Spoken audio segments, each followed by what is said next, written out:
জানিয়ে দেব গুরুত্বপূর্ণ আপডেট আন্তর্জাতিক সংবাদ। শুরুতেই সংবাদ শিরোনাম, পরে বিস্তারিত। ইসরায়েলে ইরানের ব্যাপক হামলা, ক্ষতিপূরণ চেয়ে ৩৯,০০০ আবেদন। এরপর জানিয়ে দেব পরমাণু অস্ত্র বহনে সক্ষম যুদ্ধবিমান কিনছে যুক্তরাজ্য। এরপর যা থাকছে ইরান ইসরায়েল সংঘাত নিয়ে ট্রাম্পের 12 পোস্টে যা লেখা। আরও জানিয়ে দেব ইরান ইসরায়েল যুক্তরাষ্ট্রের বিজয় দাবি, কে কি পেল। সর্বশেষ জানিয়ে দেব পরিবর্তন করা হচ্ছে কাবার কিসওয়া। এতক্ষণ শুনছিলেন সংবাদ শিরোনাম, এবার বিস্তারিত। তার আগে অনুরোধ থাকবে আজকের এই ভিডিও সম্পর্কে আপনার মূল্যবান মতামত। ভিডিওটি ভালো লাগলে লাইক, কমেন্ট ও শেয়ার করে সবাইকে দেখার সুযোগ করে দিন। ইসরায়েলে ইরানের ব্যাপক হামলা, ক্ষতিপূরণ চেয়ে ৩৯,০০০ আবেদন। হামলা পাল্টা হামলার পর যুদ্ধবিরতিতে সম্মত হয়েছেন ইরান ও ইসরায়েল। দুই দেশের মধ্যকার এই যুদ্ধে তেমন কোনো ক্ষয়ক্ষতির তথ্য জানাননি ইসরায়েল। তবে দেশটিতে এখনও পর্যন্ত ক্ষতিপূরণ চেয়ে অন্তত ৩৯,০০০ আবেদন পড়েছে। মঙ্গলবার ২৪শে জুন আনাদোলু এজেন্সির এক প্রতিবেদনে এই তথ্য জানানো হয়েছে। ইসরায়েলি কর্তৃপক্ষ জানিয়েছেন ইরানের ক্ষেপণাস্ত্র হামলায় ব্যাপক ক্ষয়ক্ষতি হয়েছে। এখন পর্যন্ত এই হামলায় ক্ষতিপূরণ চেয়ে অন্তত ৩৯,০০০ আবেদন জমা হয়েছে।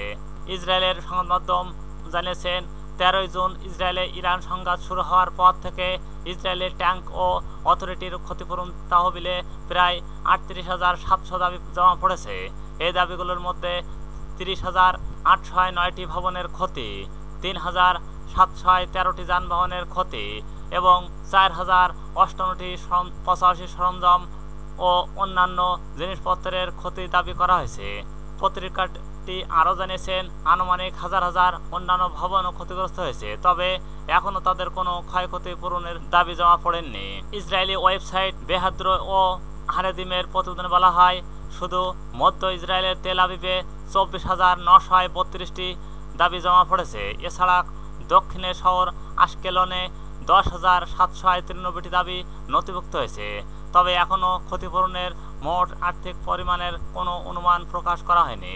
উল্লেখ্য, সোমবার ২৩শে জুন নিজের সামাজিক যোগাযোগ মাধ্যম ও ট্রুথ সোশ্যাল ও শেয়ার করা এক পোস্টে ট্রাম্প বলেন, ইরান ইসরায়েল একটি সম্পূর্ণ যুদ্ধবিরতিতে চূড়ান্তভাবে সম্মত হয়েছে।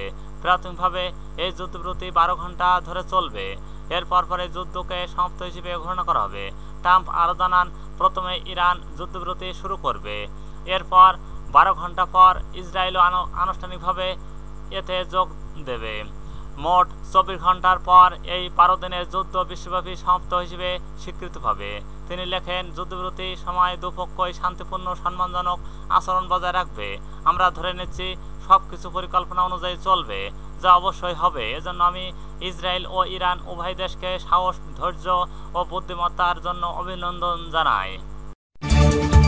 পরমাণু অস্ত্র বহনে সক্ষম যুদ্ধবিমান কিনছে যুক্তরাজ্য। পরমাণু অস্ত্র বহনে সক্ষম যুদ্ধবিমান কিনছে যুক্তরাজ্য। দেশটি এই ধরনের সক্ষমতার ১ ডজন F-35 এই যুদ্ধবিমান কেনার কথা জানিয়েছেন। বুধবার ২৫শে জুন আল জাজিরার এক প্রতিবেদনে এই তথ্য জানানো হয়েছে। প্রতিবেদনে বলা হয়েছে, যুক্তরাজ্য প্রথমবারের মতো পারমাণবিক অস্ত্র বহনে সক্ষম F-35 যুদ্ধবিমান কিনতে যাচ্ছে। এটি দেশের এক প্রজন্মের সবচেয়ে বড় পরমাণু শক্তি সম্প্রসারণ উদ্যোগ বলে জানিয়েছেন ব্রিটিশ প্রধানমন্ত্রী কেয়ার স্টারমারের কার্যালয়। বুধবার নেদারল্যান্ডের দ্য হেগে অনুষ্ঠিত দ্রব্য, ন্যাটো ও শীর্ষ সম্মেলনে এই যুদ্ধবিমান ক্রয়ের ঘোষণা দেন স্টারমার।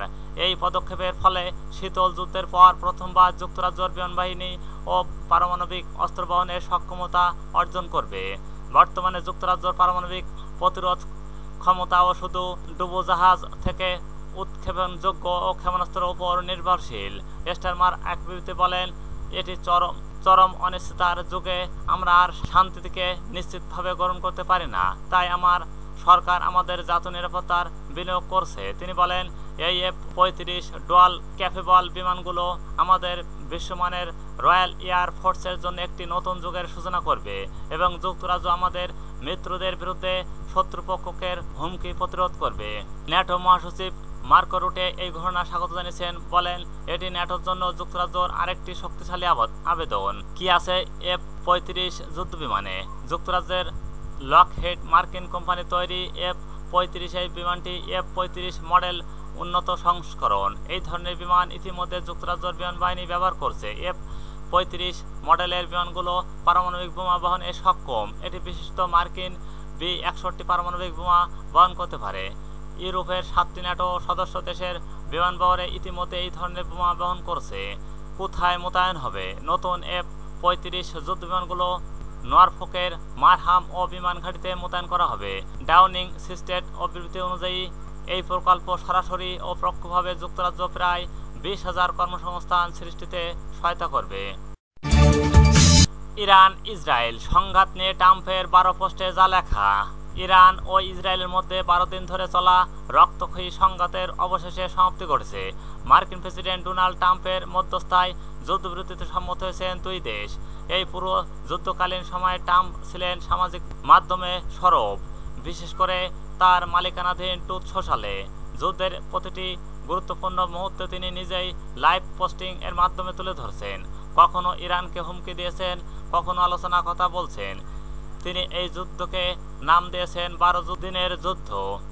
এই সংঘাতে মার্কিন যুক্তরাষ্ট্র সরাসরি অংশ না নিলেও ট্রাম্পের ভাষ্যমতে 12 জুন মার্কিন হামলায় ইরানের 3টি গুরুত্বপূর্ণ স্থাপনায় ফদ্দ, নাতানজ এবং ইস্পাহানে জোরালো বোমা বর্ষণ করা হয়। জবাবে ইরান কাতারের অবস্থিত যুক্তরাষ্ট্রের আল উদেইদ ও ঘাঁটিতে ক্ষেপণাস্ত্র নিক্ষেপ করে, তবে হতাহতের কোনো খবর পাওয়া যায়নি। ট্রাম্পের দাবি, যুক্তরাষ্ট্রের হামলায় এই যুদ্ধের সমাপ্তি ঘটেছে। ট্রাম্পের আলোচিত সেই 12টি পোস্টে 13 জুন, 2 মাস আগে আমি ইরানকে একটি চুক্তি করার জন্য 60 দিনের আলটিমেটাম দিয়েছিলাম। আজ 61তম দিন। তারা সময় মতো সিদ্ধান্ত নিতে পারেনি, এখনও হয়তো দ্বিতীয় সুযোগ পাবে। 15 জুন, আজ রাতের ইরানে হামলার সঙ্গে যুক্তরাষ্ট্রের কোনো সম্পর্ক নেই। যদি ইরান আমাদের উপর কোনো হামলা করে, তার জবাবে আমরা অভূতপূর্ব শক্তি প্রয়োগ করব। তবে আমরা সহজেই ইরান ও ইসরায়েলের মধ্যে একটি চুক্তি সম্পন্ন করতে পারি এবং এই রক্তক্ষয়ী সংঘাতের অবসান ঘটাতে পারি। 17 জুন ভোর, আমি যে চুক্তি স্বাক্ষর করতে বলেছিলাম তাতে ইরানের স্বাক্ষর করা উচিত ছিল। যদিও তারা চুক্তি স্বাক্ষর করত, তাহলে এত প্রাণহানির দরকার হতো না। আমি বারবার বলেছি, ইরানের পারমাণবিক অস্ত্র থাকতে পারে না। তেহরান যেন সবাই তাড়াতাড়ি ছেড়ে যায়। 17 জুন সকাল, ফরাসি প্রেসিডেন্ট ম্যাক্রো সম্পর্কে ট্রাম্প লেখেন, তিনি ভুল করছেন। আমি যুদ্ধবিরতির জন্য G7 সম্মেলন থেকে বেরিয়ে এসেছি। তার ধারণা ভুল। তিনি জানেন না কেন আমি এখন ওয়াশিংটনে যাচ্ছি। তবে যুদ্ধবিরতির সাথে এর কোনো সম্পর্ক নেই। এর চেয়ে বড় ইচ্ছাকৃতভাবে হোক বা না হোক, ইমানুয়েল ম্যাক্রো সর্বদা ভুল করে। সমাধান থাকুন। 17 জুন রাত, আমরা এখন ইরানের আকাশে সম্পূর্ণ নিয়ন্ত্রণ নিয়েছি। ইরানের কাছে ভালো স্কাই ট্যাঙ্কার এবং অন্যান্য প্রতিরোধমূলক সরঞ্জাম ছিল, কিন্তু আমেরিকার প্রযুক্তির সঙ্গে তুলনা চলে না। 17 জুন রাত, আমরা জানি ইরানের তথাকথিত সর্বোচ্চ নেতা কোথায় আছেন। তাকে এখনই টার্গেট করব না, তবে ধৈর্য সীমা ফুরিয়ে আসছে। আমরা চাই না বেসামরিক নাগরিক বা আমেরিকান সৈন্যদের উপর ক্ষেপণাস্ত্র নিক্ষেপ করা হোক। এই বিষয়ে আপনাদের মনোযোগের জন্য ধন্যবাদ। 22 জুন ভোর, আমরা ইরানের 3টি পারমাণবিক স্থাপনায় আমাদের অত্যন্ত সফল আক্রমণ সম্পন্ন করেছি, যার মধ্যে রয়েছেন ফদ্দ ও নাতানজ এবং ইস্পাহান। সমস্ত বিমান এখন ইরানের আকাশসীমার বাইরে। গুরুত্বপূর্ণ স্থাপনায় ফদ্দে বোমার একটি পূর্ণ পেলোড ফেলা হয়েছে। সমস্ত বিমান নিরাপদে বাড়ি ফিরছে। আমাদের মহান আমেরিকান যোদ্ধাদের অভিনন্দন। বিশ্বের আর কোনো সামরিক বাহিনী এটি করতে পারত না। এখন এই শান্তির সময়। এই বিষয়ে মনোযোগের জন্য আপনাদের ধন্যবাদ। 22 জুন সকাল, ইরান যদি পাল্টা হামলা চালায়, তাহলে তারা এখন প্রতিক্রিয়া পাবে যে ইতিহাসে দেখা যায়নি। ধন্যবাদ ডোনাল্ড জে ট্রাম্প, মার্কিন যুক্তরাষ্ট্রের প্রেসিডেন্ট। 23 জুন ভোর, ইরানের পারমাণবিক স্থাপনাগুলোতে আঘাত ছিল ঐতিহাসিক ও নির্ভুল। স্থাপনাগুলোর ব্যাপক ক্ষতি হয়েছে। আপনাদের সামরিক বাহিনী দুর্দান্ত দক্ষতা দেখিয়েছে, তাদের ধন্যবাদ। 23 জুন ভোর, রেজিম চেঞ্জ বলা হয়তো রাজনৈতিকভাবে ঠিক না, তবে ইরানের বর্তমান সরকার যদি দেশটিকে আবারও মহান করতে সক্ষম না হয়, তাহলে পরিবর্তনের দরকার আছে। 24 জুন ভোর, ইরান তাদের পারমাণবিক স্থাপনা ধ্বংসের জবাবে খুবই দুর্বল প্রতিক্রিয়া দেখিয়েছেন, যা আমরা আশা করছিলাম। ইরান খুব কার্যকরভাবে এর জবাব দিয়েছেন। 14টি ক্ষেপণাস্ত্র নিক্ষেপ করা হয়েছে, 13টি ভূপাতিত করা হয়েছে এবং একটি ছেড়ে দেওয়া হয়েছে, কারণ এটি হুমকিবিহীন দিকে পরিচালিত হয়েছিল। আমি আনন্দের সঙ্গে জানাচ্ছি যে কোনো আমেরিকান হতাহত হননি। আশা করা যায় আর কোনো ঘৃণ্য থাকবে না। আমি ইরানকে ধন্যবাদ জানাতে চাই আমাদের আগেভাগে জানানোর জন্য। তারা ফলে কোনো প্রাণহানি বা কেউ আহত হননি। সম্ভবত ইরান এখন এই অঞ্চলে শান্তি সম্প্রতির দিকে এগিয়ে যেতে পারে এবং আমি আনন্দের সঙ্গেই ইসরায়েলকে একই কাজ করতে উৎসাহিত করব। আপনাদের সবাইকে ধন্যবাদ। 24 জুন সকলকে অভিনন্দন। ইরান ও ইসরায়েল সম্পূর্ণ যুদ্ধবিরতিতে সম্মত হয়েছে। এখন থেকে 12 ঘন্টার মধ্যে যুদ্ধ বন্ধ থাকবে এবং আগামী 24 ঘন্টার মধ্যেই এটি 12 দিনের যুদ্ধ হিসেবে সমাপ্তি ঘটাবে। আমি গর্বিত যে আমরা একটি দীর্ঘমেয়াদী যুদ্ধ থেকে বাঁচাতে পেরেছি। ঈশ্বর ইসরায়েল, ইরান ও যুক্তরাজ্য ও সমগ্র বিশ্বকে আশীর্বাদ করুন। Al Jazeera. ইরান ইসরায়েল যুক্তরাষ্ট্রের বিজয়ী দাবি, কে কি পেল? ইরান ও ইসরায়েলের মধ্যে চলা সংঘাত বিশ্বকে অস্বস্তিতে ফেলে দিয়েছেন। যখন ক্ষণে ক্ষণে যুদ্ধ পরিস্থিতির দিকে এগুচ্ছিল তখনই 12 দিনের সংঘাতের অবসান এলো স্বস্তির নিঃশ্বাস হয়ে। দুই দেশের মধ্যে এই যুদ্ধবিরতি এখন যুক্তরাষ্ট্র, ইরান ও ইসরায়েল তিন পক্ষকেই বিজয়ের দাবি করার সুযোগ এনে দিয়েছে। দুপক্ষের পাল্টাপাল্টি হামলায় সপ্তাহান্তে যুক্তরাষ্ট্র অপারেশন মিডনাইট ও হ্যামার অভিযান চালিয়ে ইরানের 3টি পারমাণবিক স্থাপনায় বোমা হামলা চালিয়ে আনুষ্ঠানিক যুদ্ধ যোগ দেয়। এর আগে ইরান নিউজের উৎপাদিত অত্যাধুনিক ক্ষেপণাস্ত্র দিয়ে ইসরায়েলের গর্ভের প্রতীক আকাশ প্রতিরক্ষা ব্যবস্থা গড়িয়ে দেয় এবং মুহুর্মুহু হামলা করে ইসরায়েলের সেনাবাহিনী জনগণের নাজেহাল করে ছাড়ে। আবার ইসরায়েল ও ইরানের আকাশ দখল করে নিজ বিমান বাহিনীর শ্রেষ্ঠত্ব প্রতিষ্ঠা করতে সক্ষম হয় এবং ব্যাপক ধ্বংসযজ্ঞ চালায়। তবে নাটকীয়ভাবে ডোনাল্ড ট্রাম্প ঘোষণা করলেন যে তেল আবিব ও তেহরান একটি যুদ্ধবিরতি রাজি হয়েছেন। এদিকে যুদ্ধবিরতির কয়েক মিনিট আগে ইরানি ক্ষেপণাস্ত্র ইসরায়েলি শহরগুলোতে আঘাত করলেও এই দফায় হামলা তেহরানের শেষ মুহূর্তেও সাহসিকতার প্রদর্শন বলে মনে হচ্ছে। মজার ব্যাপার হলো যুদ্ধবিরতি এখন 3টি দেশে যুক্তরাষ্ট্র, ইরান, ইসরায়েল জয় দাবি করার অবস্থানে পৌঁছেছে। যুক্তরাষ্ট্র দাবি করতে পারে যে এতে ইরান পারমাণবিক সক্ষমতা কমেছে। ইসরায়েল বলছে তেহরানের দুর্বলতা উল্লেখযোগ্যভাবে বেড়েছে আর ইরান বিশ্বের সবচেয়ে শক্তিশালী দেশের বিরুদ্ধে দাঁড়ানো এবং পিছু না হটার গর্ব করতে পারে। আধুনিক যুদ্ধের একটি মূল দিক হলো অভ্যন্তরীণ বার্তা এবং দেশের প্রচার মাধ্যম জনগণে তাদের বিজয়ের বিষয়টি বোঝাতে সচেষ্ট থাকে। আর ইরান, ইসরায়েল, যুক্তরাষ্ট্র 3 দেশই এখন তাদের জনগণকে বোঝানোর চেষ্টা করছে যে জয় তাদেরই হয়েছে।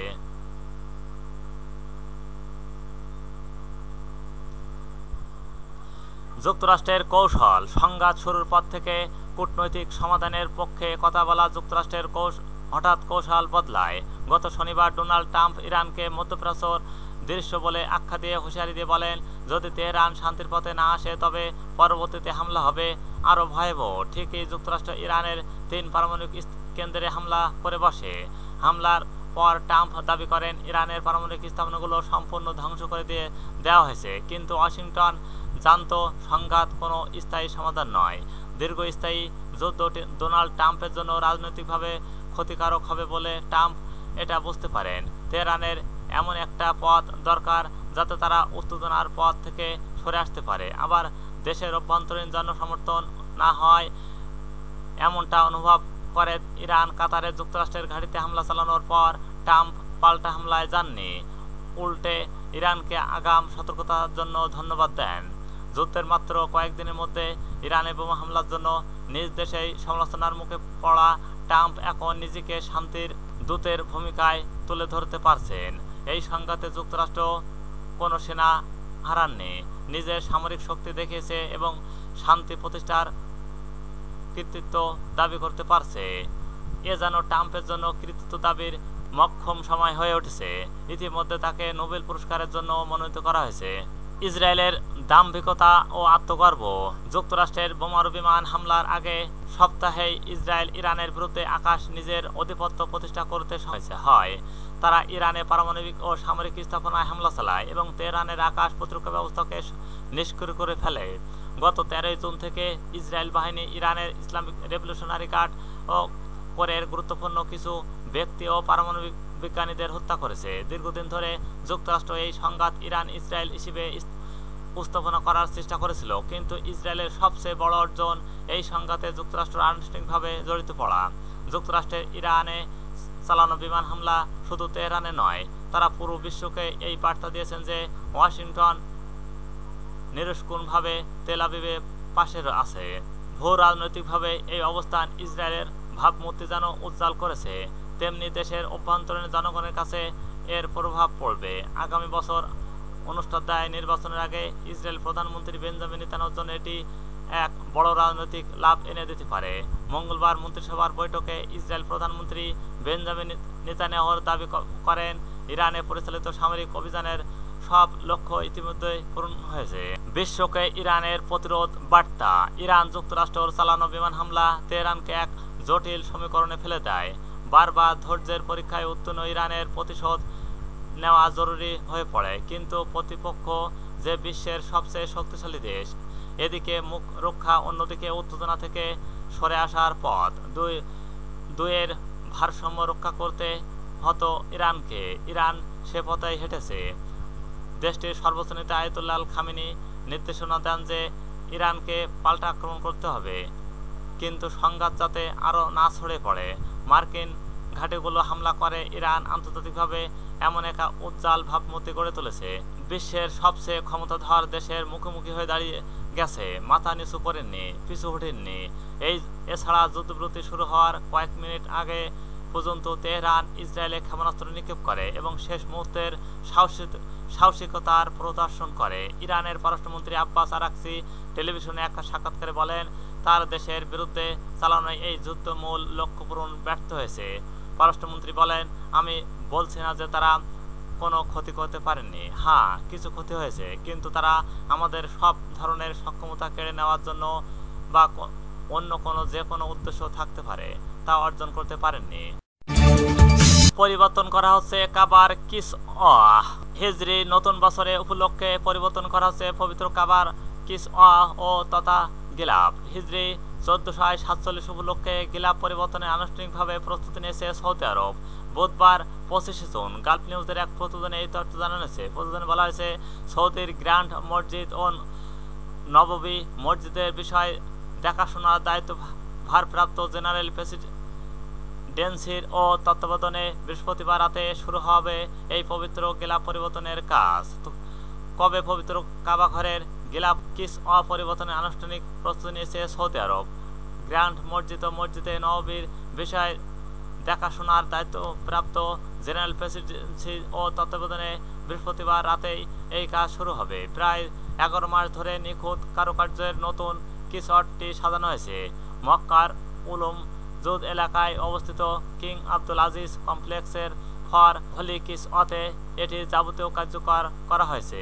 প্রাচীন রীতি অনুযায়ী 7টি ধাপে কিসওয়াহ তৈরি হয়। এগুলো হলো পানি পরিশোধন, রেশম ধোয়া ও কালো রঙে রঞ্জন বহন, কোরআনের আয়াতের জ্যামিতিক ছাপ, স্বর্ণ, রূপা ও সুতার সূচিকর্মের চূড়ান্ত সংযোজনের পরীক্ষা। প্রতিবেদনে বলা হয়েছে, 47টি সূক্ষ্মভাবে বোনা রেশমের টুকরা দিয়ে গঠিত এই গিলাফে মোট 800টি কোরআনের আয়াত খোদাই করা হয়েছে। এগুলো রূপার সুতা এবং 24টি ক্যারেট সোনার ও মোড়ানো সুতার মাধ্যমে লেপটে দেওয়া হয়েছে। নতুন গিলাফের ওজন প্রায় 1415 কেজি। প্রতিবেদনে বলা হয়েছে, বুধবার 29 জিলহজ ও আসরের পর পুরনো কিসওয়াহ সরানোর প্রক্রিয়া শুরু হবে। নতুন গিলাফটি ও বৃহস্পতিবার 1 মুহররম ও হিজরি নতুন বছরের প্রথম বহরে কাবার গায়ে পরানো হবে। পবিত্র কাবার গিলাফ পরিবর্তন ঐতিহাসিক পরস্পর। আগে হিজরির দিন এটি পরিবর্তন করার রীতি ছিল, তবে বর্তমানে 1 মুহররম হিজরি ও নববর্ষের প্রথম প্রহরে করা হয়ে থাকে। বিশেষভাবে তৈরি গিলাফে প্রতি মিটার 10 ধাপে ও 9,900 সুতা লাগানো হয়। গিলাফের বাইরের কালো কাপড়ে স্বর্ণমণ্ডিত রেশমি সুতা দিয়ে ক্যালিগ্রাফিও করেন দক্ষ কারিগররা। এরপর সার্নিক ও কালি দিয়ে প্রথমে কাপড়ে ক্যালিগ্রাফির ও আউটলাইন দেওয়া হয়। পরে কারিগরের দক্ষ হাতের 6 হরফের ভিতরে রেশম সুতার মোটা লাইনে বসে স্বর্ণের সুতা দিয়ে বিশেষ পদ্ধতিতে হরফ ফুটিয়ে তোলা হয়। মক্কার উলুম জুদ এলাকায় বিশিষ্ট কারখানায় কাবা শরীফের গিলাফ নির্মাণের প্রয়োজনীয় সরঞ্জাম তৈরি করা হয়। গিলাফ তৈরির কাজে 120 কেজি সোনার সুতা, 700 কেজি রেশমি সুতা এবং 25 কেজি রূপার সুতা ব্যবহার করা হয়।